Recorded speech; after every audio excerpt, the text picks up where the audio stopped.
Next on Pink Elephant Foxtrot, Loud Hailer. In Episode 8, we examine the roots of culture war in an essay culled from the book version of Storyboard of a Dream. It is called Apocalypse and Post-Apocalypse. Most civilizations eventually face an apocalypse.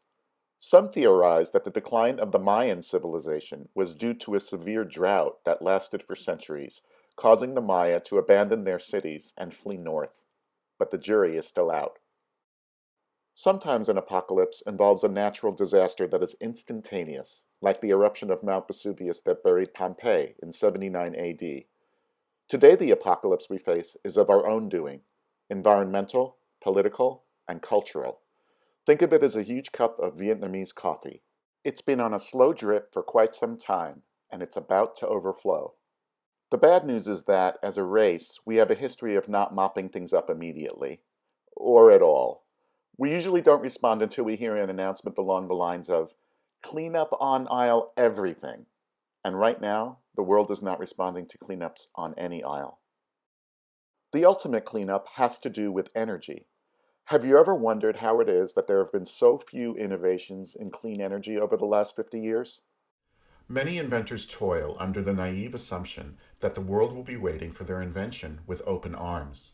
But in 1952, Congress established the Invention Secrecy Act, which gives the U.S. Patent and Trademark Office the power to confiscate and suppress patents deemed detrimental to national security. That's a pretty vague description. In 2017, the organization Free the Tech found that there were 5,784 patents that were not available for the public to see.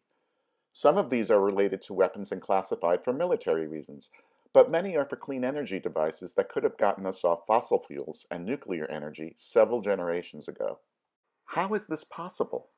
When millionaire J.P. Morgan invested in Nikola Tesla's plan to develop a better way to distribute energy, he had but one question: where do we put the meter? The world economy is locked into the economic status quo of fossil fuels, but the status quo must change if the planet is to survive. Are these patents simply going to be suffocating in a safe as the waters rise? Surely we must have developed a way to address J.P. Morgan's bottom line by now. I think I speak for the entire world when I say, we don't mind if you put a meter on it. We may already have the knowledge to avoid this apocalypse if we simply re-explore those patents, but I'm not so sure about the societal apocalypse headed our way. The roots of our modern culture wars begin in 1985, when the Federal Communications Commission rubber-stamped Rupert Murdoch's purchase of 7 affiliate Fox television stations. The problem is, foreign investors at that time were prohibited from owning more than 20% of a television station in the U.S., or more than 5% of a broadcast station in the same city as their print media. To get around this, Murdoch, by that point the owner of several newspapers including the New York Post and the Chicago Sun-Times, paid Denver oil tycoon Marvin Davis $250 million to be his beard and give the appearance that there was domestic investment in the acquisition. The FCC either ignored or was misled by the fact that all of the financial backing for Murdoch's venture, which also included the purchase of 12 additional newspapers, came from a foreign Australian-owned company, News Corp. Murdoch was also given a unique exemption as far as his citizenship requirement, which was mysteriously waived by the FCC, allowing him to apply for U.S. citizenship after he acquired the stations. By September of 1985, the charade was exposed. Murdoch bought out Marvin Davis's 50% stake in Fox for $325 million. None of this was questioned or investigated by the FCC until 1995, when it was discovered by new members on the commission who belonged to a different political party, and by then, News Corp was far too big to fail.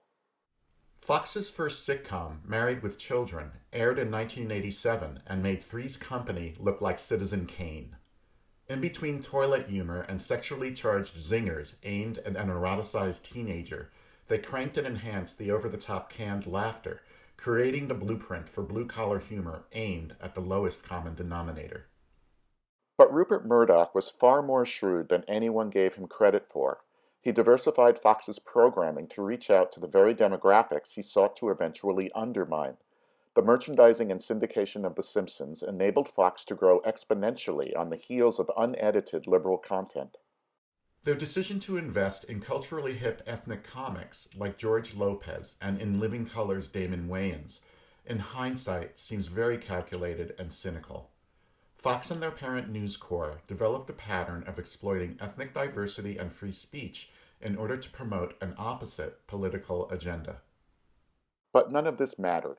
Rupert Murdoch and News Corp were rubber stamped by the FCC for a reason, and it wasn't to promote ethnically diverse programming or cover protest marches. The Republican Party was quite aware of Rupert Murdoch's views, if not his intentions, but even they underestimated him. The tail is wagging the dog. News Corp had their own agenda, and still does, and they will pay any price to keep that agenda secret. Tucker Carlson is disembodied now, but the curtain has been drawn. It's hard to guess what the boys from Australia have in mind for a post-Tucker Carlson post-apocalypse sequel. Rest assured, it won't be G-rated, but you can bet it will be in black and white.